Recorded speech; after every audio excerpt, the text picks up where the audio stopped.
in Hamilton, and on Sunday, BC and Edmonton. So only 3 games this week, which is kind of odd, but it does happen. And a week from now, the Toronto Indy will be in the streets of Toronto. They'll be off and racing. TSN 1050 giving you a chance to win VIP club access at the Ontario Honda Dealers Indy Toronto. Today's insider keyword is throttle. I like that one. Throttle. Starting right now, you have 10 minutes and 50 seconds to text throttle along with your name and city to 105050. Next Monday, or this Monday actually, first up, we'll be calling one listener with a VIP package, including seats in a covered suite, located trackside, and turn 11 food and beverage, access to the IndyCar paddock to get up close with teams, cars, and drivers, and of course, standard message rates apply. Full details at tsn1050.ca. I love the sound of engines revving in the distance, man. It's a great weekend in Toronto when the Indy cars are in town. And the Jays will be home too, so go train. Yes. Local transit. Or just walk. Yeah. If you can. So we were playing that Mini Max game. Let's do it with the Raptors while we're waiting for Mike to talk about Major League Baseball. What is your minimum for the Raptors as they stand right now? Like, my minimum might be the same as my maximum if I'm talking about what I expect them to do between now and the beginning of the season. Yeah. Because it's precisely nothing. I mean, they've kind of tied up a lot of money in all these guys. They don't really have a lot of leeway here. And all the hope that maybe we had of Masai Ujiri pulling a big name out of his hat with a big kind of franchise-changing trade, I think that's dissipated, because guess what? Masai Ujiri is not working there anymore, and it feels to me like, there's a belief that what they have now can get them where they want to go, at least for the coming season. And maybe keep them there for a year or two. I guess my minimum is they leave it as is, but as I say that, this is kind of like the Leaf conversation. If you get through their starting 5 of Quickly, Ingram, Barrett, Barnes, and Pirtle, then you get to the second unit, Shed, Dick, Abaji, Murray Boyles, and Mobo, and also Jacoby Walters in there. You've got a lot of young players, and as I said to Jack the other day, some of those guys started and played big minutes, and now they're going to be asked to do finer-tuned, more specific stuff with less minutes, and they've almost got duplication of service there. I mean, they have some assets. If they wanted to do some asset management, they might be able to do that. It's possible. They could thin out the ranks a little bit. You're right. It's a pretty young second unit. Yeah, and you're right. It is a young second unit. You could probably better define the rules. And let's face it, they're still short of shooting. So they got to be looking for that somehow. They're still short bigs, right? That's been a constant problem. So there's definitely things they can improve, but I'm just not sure that this is the moment for that, right? You almost have to let it sort of go on its own course for a while. I mean, if you're going to finish 6th, that's a consensus that's as good as they could do. If you leave it alone, why wouldn't you just do that?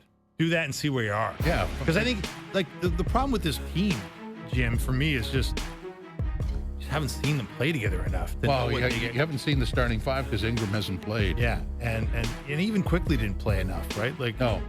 For a guy making $32.5 million for the next 4 years, there's a lot to be proven there about what he can actually bring this franchise. So, I think that this is a really important year just to kind of start to understand what this team can be under Darko Rajakovic, because it's not clear right now to me. No. Well, we talked about a big motor with Cooper Flagg. There's a lot of guys in this team that have a good motor. Yep. And they're fun to watch. Even when they were starting people that nobody knew, they were still fun to watch. That's the thing. I mean, that's if the Raptors have had one kind of non-negotiable with the way they've drafted, it's in a lot of ways it's been that sort of, you got to be a competitor. You got to have a motor. And Colin Murray Boyles, defensive guy that they just drafted in the first round, falls into that category and should add to the collection. Yeah, so sometime over the next 55 minutes, we'll return back to the Raptors story and deal with the Max. Right now, let's segue over to baseball. Mike Farron is here, MLB Network host. Mike, welcome. How are you? I'm great, guys. How are you? Very good, thanks. So, with the Jays doing what they're doing and obviously fast forwarding by just, 20 days to the trade deadline, what do you see them doing? Well, that's a really good question. I mean, I think they'll be active. I thought that Ben Nicholson-Smith did a really nice job kind of handling this week on Sportsnet website, just a little bit of what they've done when they've been in the race over the last 5 years. So my guess is it's going to be a little bit of a couple of things. I think they'll probably look for some offensive help. I think that's one of my more pressing concerns with them. I think that there are a couple of guys that might be a little bit out over their skis. And that the team, really isn't any different in terms of what their approach has been this year from where they were a year ago. And certainly there are guys that are having much better seasons, right? Vladdy's had a good year. Bobichette significantly better. Obviously, George Springer's been amazing. Kirk's been great to this point. But I think a little bit more offensive certainty would make some sense to me. Maybe in the outfield, adding somebody who can hit right-handed, I think, is probably somebody that fits the bill. And then I think, they're probably looking for the same thing that most every team is looking for, which is guys that can miss bats either in the rotation or the bullpen. I mean, that's the name of the game, is how do you get strikeouts? And while the pitching staff has been pretty good of late, I don't think they need to limit it just to say, hey, we need a bullpen arm or we need a starter. I think they're probably going to look at multiple arms. I would think that the idea is how can you shorten the game in the postseason, right? And offensively, how can you grind out at bats to put the most pressure on the opposing team? And so those will be the goals of what they're trying to achieve at the deadline. And as to who that means, I don't know, because we still don't know who's going to be selling and who's going to be selling what. That's the nature of 40% of the league making the playoffs. Yeah, for sure, Mike. And that really is the tricky equation to crack here between now and July 31st is who will be the buyers, who will be the sellers. And I guess, we've got a lot of time on our hands here, 20-some days until that moment. But, what's your best guess? Like, one team that keeps coming up, because the Jays obviously have ties to them and they have some interesting, intriguing assets, the Cleveland Guardians. Start there. Like, what's your best guess on Cleveland? Yeah, I mean, I think Cleveland, they just won 4 in a row, right? They won the opener of the doubleheader against the White Sox today. They're still in the wild card mix. Cleveland's a little bit of a wild card in this because they're a team that will, and I'll steal the word that John Mozeliak, the head of operations for the Cardinals, loves to use, which is they love to arbitrage, right? So they will buy and sell at the same time. Just because they trade somebody doesn't mean they're punting a season. So they could be one of those fits. I would think that there probably is a little bit of bullpen talk. You've started to hear some rumors about Stephen Kwan. I think they're probably less likely to move him. That feels like hey, we're getting ready for another year down the line, because they're really good at having conversations with teams that they pick up further away. But, yeah, I mean, I think there's the possibility of anybody that's on an expiring contract there. And if the Jays were really willing to part with something significant that could help Cleveland in the future, that make their organization better, then maybe they would be willing to talk about Emmanuel Clase. But I wouldn't hold out much hope on that, especially, listen, they're playing the White Sox right now, who are the worst team in the American League. If they sweep that series, all of a sudden they've essentially erased that 10-game losing streak.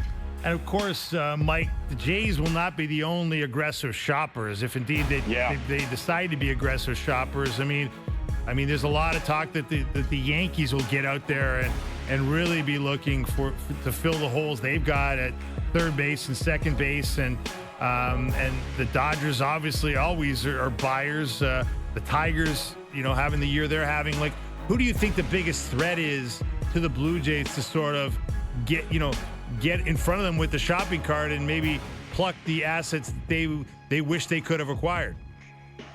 Yeah, so it's a good question, because the problem is that not everybody's looking for the same thing, right? So I don't know that the Jays are necessarily looking for third base help in the same way that the Yankees are. And while I think Yankee fans have their hearts set on Eugenio Suarez, I don't know that the Diamondbacks are really willing to trade him yet. They're still, 5.5 games out in the wild card mix, and they feel like they have a talented team even with the injuries that they've had. So, I think the teams that tend to be aggressive, I think Seattle will be aggressive at the deadline. They have a very deep farm system.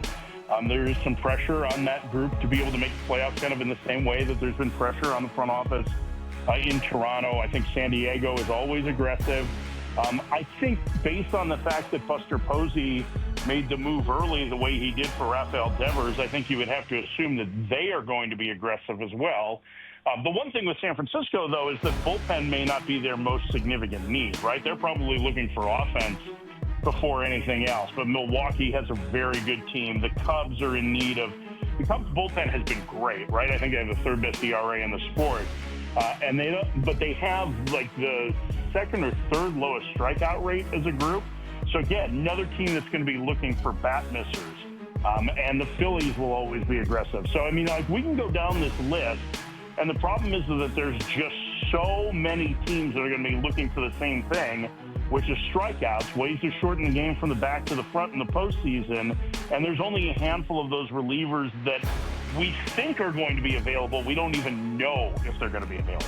Yeah, and I guess the relevant point is the number of teams that would be selling. So you're talking about, Baltimore, Oakland, and Chicago in the American League and in the National League, from Miami down, which is what, 5 teams. I mean, that's an 8-team market. How busy do you think this trade deadline's going to be?